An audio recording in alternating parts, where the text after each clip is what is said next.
cancer is a group of diseases that is characterized by abnormal cell growth.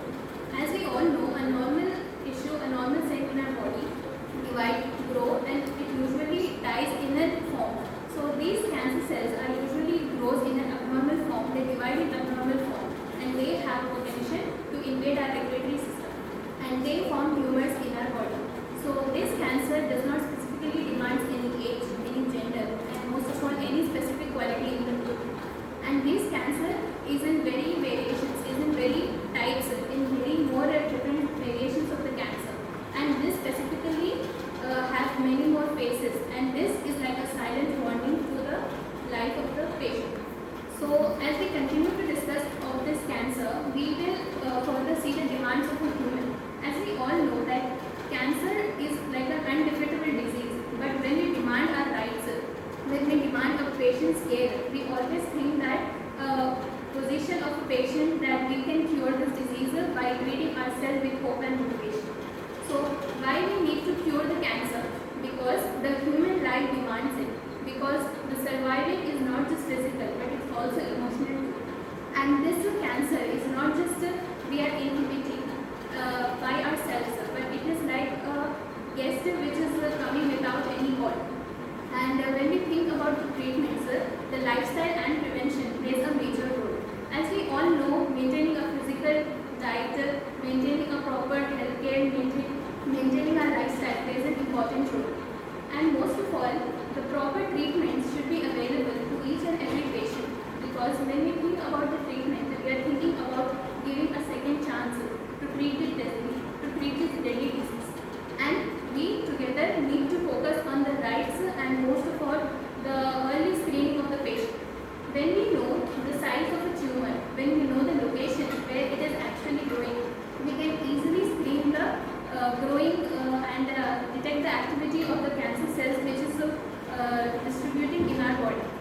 And most of all, I would like to each and everyone to think of vision where in the future the cancer is being conquered.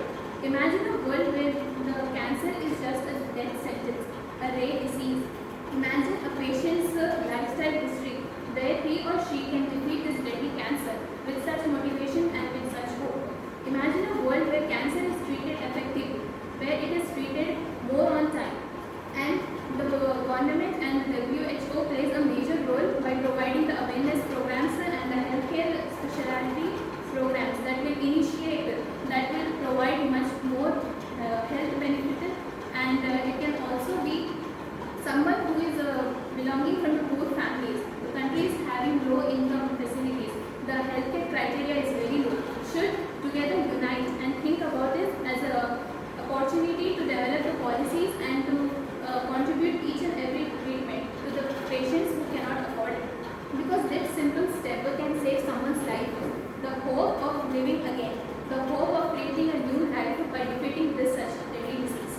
As we all know that cancer is not just a disease, it is a deadly conquerance of the human society, where the cancer is not just being treated with hope and motivation, it is also plays a major role in the treatments, in the betterment medicines. The term one size fits all doesn't always work, because imagine you're treating a patient with one criteria, with one variation of a cancer, but he or she may suffer from another cancer, right? Because cancer has so many types as we all know. So this criteria should not be in the treatments, because as we all think about the treatments, it should be something that targets the tumor directly, and it should be something that will reduce the rate of the abnormal cells. So in belonging to this, I would like to give a slogan which is, let's unite, let's ignite, let's kill this deadly disease which is in disguise, because let's kill cancer, not only just for a life but for the betterment of the mankind. In conclusion, I would like to say that the kill cancer is not just a phrase, it is a statement, it is our betterment, it is our intellectual strength, our hopes, our desires. The mankind should need to prove the history that it is more beyond the imagination. Our treatment, our togetherness should and must kill this disease. And at last, I would like to say, yes, cancer may be invisible and it is impossible and it can be unavoidable. But it is not just an end, because the life has better more